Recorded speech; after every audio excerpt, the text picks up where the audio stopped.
اب وہ یہودی لڑکا روتا ہوا اپنے گھر واپس آ رہا تھا، آنکھوں میں آنسو ہے۔ اللہ اکبر مسلمانوں، راستے میں جب میرے نبی کے ایک صحابی سے ملاقات ہوتی ہے، جب نبی کے صحابی سے ملاقات ہوئی ہے، میرے نبی کے صحابی ارشاد فرماتے ہیں، بیٹا کیوں رو رہے ہو، تیری آنکھوں میں آنسو کیوں ہے؟ لڑکے نے جواب دیا، چچا پوچھو مت، میں کس کو اپنا حال بتاؤ، اس بھاری دنیا میں مجھے کوئی تو ہمدرد نظر نہیں آتا ہے، کوئی ایسا ڈاکٹر نظر نہیں آتا ہے کہ جس کو مریض اپنا مرض بتایا جائے، ایسا کوئی حکیم دکھائی نہیں دے رہا ہے جس سے اپنے زخم کی دوا کرائی جائے۔ اللہ اکبر مسلمانوں، میرے نبی کے صحابی ارشاد فرماتے ہیں، بتا بچے بتا تیری بات کیا ہے، ہو سکتا ہے کہ میں تیرے مسئلے کو حل کر سکوں، ہو سکتا ہے کہ تیرے کام آ سکوں۔ تو اس بچے نے کہا ہے، مجھے تو لگ رہا ہے اس دنیا کے اندر کوئی ایسا نہیں ہے تو ہمدرد بن کر آیا ہو، مجھے تو لگتا ہے کہ آج اس وقت اس دنیا میں کوئی کسی کی مدد کرنے والا نہیں ہے۔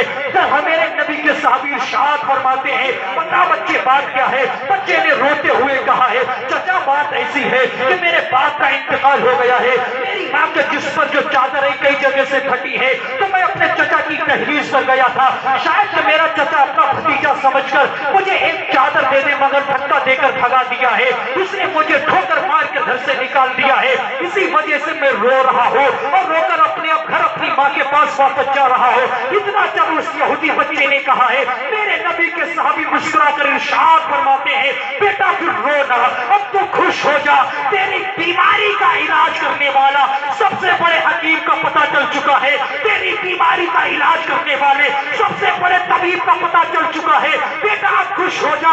وہاں مکہ کے اندر ایک ایسی ذات ہے، سارے مکہ کے اندر کوئی ایسا شخص نہیں ہے جو یہ کہہ دے میں اس کی تحریر پر گیا تھا اور مجھے خالی ہاتھ واپس آنا پڑا ہے، کوئی مکہ کے اندر اس بات کی گواہی نہیں دے سکتا ہے۔ یہودی بچے نے اتنا کہا ہے، میرے نبی کے صحابی کہتے ہیں، پوچھنا چاہتا ہے تو سن، اس کا نام محمد رسول اللہ ہے، حرم شریف کے اندر ہے، اس کے دروازے سے کوئی خالی ہاتھ نہیں جایا کرتا ہے۔ اللہ اکبر مسلمانوں، جب یہ بچے نے سنا ہے، دوڑا دوڑا اپنی ماں کے پاس گیا، ماں کے پاس گیا، جانے کے بعد کچھ دیر روتا ہے تو کچھ دیر خوش ہوتا ہے۔ ماں نے کہا، بیٹا تھوڑی دیر تو روتا ہے، پھر تھوڑی دیر کے بعد خوش ہوتا ہے، بتا بچے تیرے رونے کی وجہ کیا ہے، بیٹا تو ہنستا ہے، تیرے ہنسنے کی بات کیا ہے؟ تو بچے نے جواب دیا، ماں روتا اس لیے ہو کہ اپنوں نے ٹھوکر مار کر بھگا دیا ہے، چچا نے اپنے گھر سے بھگا دیا ہے، اور خوش اس لیے ہو ایک سخی کا پتہ چل چکا ہے، ایک سب سے بڑے سخی کا پتہ چل چکا ہے، اس لیے ہنس رہا ہو۔ ماں نے پوچھا کون ہے، کہاں کا رہنے والا ہے؟ بیٹے نے کہا، ماں وہ حرم شریف کے اندر رہتے ہیں جن کا نام محمد رسول اللہ ہے۔ ماں نے جیسے اتنا سنا ہے، ماں نے کہا، بیٹا اس کے پاس نہیں جانا، محمد تو میں نے بہت ان کے بارے میں سنا ہے، جو ان کے پاس جاتا ہے ان کے پاس بیٹھتا ہے، ان کا کلمہ پڑھ کر مسلمان ہو جاتا ہے، بیٹا ان کے پاس نہیں جانا۔ بیٹے نے ہاتھ جوڑ کر ماں سے کہا، ماں اگر اجازت ہو تو ایک بار جانے دے، تیرے سر پر ہاتھ رکھ کر تیرا بیٹا قسم کھا کر یہ کہتا ہے، ماں تیرا بیٹا زبان تو کٹا سکتا ہے، ہاتھ تو کٹا سکتا ہے، جان تو دے سکتا ہے، مگر محمد کا کلمہ نہیں پڑھ سکتا ہے۔ میں ایک بار اجازت دیتے صاحب، وقت بہت کم ہے، مختصر وقت میں آپ کو بات ختم کر کے آپ کو پورا واقعہ بتا دوں۔ اللہ اکبر مسلمانوں، ان الدین عند اللہ الاسلام، سب سے پیارا دین دین اسلام ہے۔ اور لوگوں دیکھو میرا دین کتنا پیارا دین ہے، اس دین کے لانے والے کی جو ہے سیرت دیکھو، میرے مصطفیٰ کی تعریف پڑھ کر دیکھو۔ جب وہ بچے نے کہا، ماں تیرے سر کی قسم کھا کر کہتا تیرا بیٹا کبھی محمد کا کلمہ نہیں پڑھے گا، جان تو دے سکتا ہے مگر محمد کا کبھی نہیں ہو سکتا ہے۔ ماں نے اتنا کہا ہے، کہنے کے بعد اب بیٹے نے ماں سے اجازت لی ہے، حرم شریف کی طرف دوڑا، جیسے حرم شریف کے دروازے پر آ کر کھڑا ہوتا ہے، میرے نبی کا نام لے کر پکارتا ہے، میرے نبی نے جب پیچھے مڑ کر دیکھا ہے نا، جیسے ہی لڑکے کی نگاہیں میرے مصطفیٰ کے چہرے سے پڑتی ہے، چہرے سے ٹکراتی ہے، تو لڑکا دیکھے تو دیکھتا رہ گیا ہے۔ اب لڑکے کی نگاہ میرے نبی کے چہرے پر جمی ہے، گویا بالکل یہ کہیے گا، کسی شاعر نے کہا، زلف دیکھی کہ نظروں نے گھٹا دیکھی ہے، زلف دیکھی کہ نظروں نے گھٹا دیکھی ہے، لٹ گیا ماں جس نے محمد کی ادا دیکھی ہے۔ نعرہ تکبیر، نعرہ رسالت، مسلک اعلی حضرت، جشن عید میلاد النبی۔ بہت کہ میں بات کو ختم کر دوں.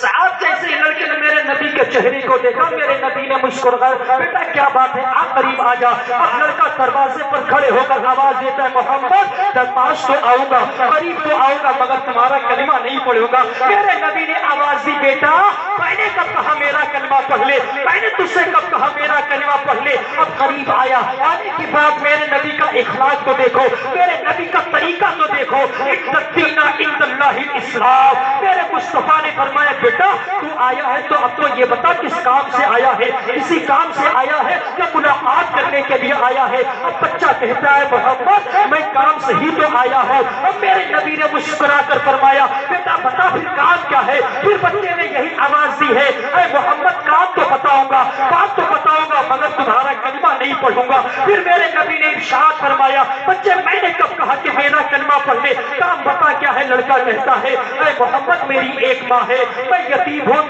میرے باپ کا انتقال ہو گیا ہے. میری ماں کے جس پر جو چادر ہے نا کئی جگہ سے پھٹی ہوئی ہے, چچا نے دروازے سے بھگا دیا ہے, اپنوں نے ٹھوکر مار دی ہے, مگر مجھے کوئی گلے لگانے والا نہیں ہے. کسی نے مجھے تمہارا پتہ بتایا ہے, میں ایک چادر کے واسطے آیا ہوں. کیا ایک چادر میرے ماں کے جسم کو چھپانے کے لیے مل سکتی ہے. اور میرے نبی نے جب بچے کے چہرے کو دیکھا, مصطفیٰ مسکرائے کیا, اور لوگوں کائنات میں جو ہے خوشی آ جاتی ہے. اور میرے نبی نے اپنے کانوں پر پڑی ہوئی چادر کو اتارا اور بچے کو جو دے دی ہے, ارشاد فرمایا ہے, بیٹے جا اور چادر لے کر اپنی ماں کے جسم کو ڈھک دے, جا چادر لے کر جا, اپنی ماں کو اڑا دے.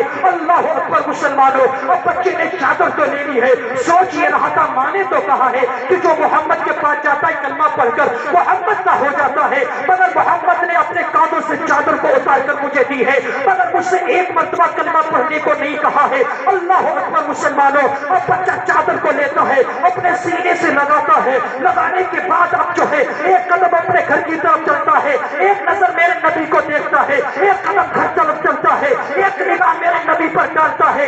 اتنی حرم شریف کے دروازے تک چلتا رہا, ایک ایک قدم چلتا رہا, میرے نبی کو دیکھتا رہا. جب اپنے گھر گیا ہے نا, لے جانے کے بعد چادر کو ماں کو اٹھاتا ہے. ماں نے کہا, بیٹا چادر لے کر آیا ہے. ہاں ماں چادر لے کر آیا ہو. ماں نے کہا, بیٹا کلمہ تو پڑھ کر نہیں آیا ہے. بیٹے نے کہا, ماں تو جھوٹ بولتی تھی, تو کہتی تھی جو محمد سے بات کرتا ہے محمد کا کلمہ پڑھ لیتا ہے, مگر محمد نے تو ایک مرتبہ بھی مجھ سے نہیں کہا ہے کہ بیٹا میرا کلمہ پڑھ لے, ایک مرتبہ مجھ سے نہیں فرمایا. ماں تو جھوٹ کہتی ہے. اور لوگوں اب سنو, ماں کہتی ہے, بیٹا جس کا اخلاق اتنا اچھا ہو وہ محمد کتنا اچھا ہوگا, جس کا اخلاق اتنا پیارا ہو وہ محمد کتنا پیارا ہوگا.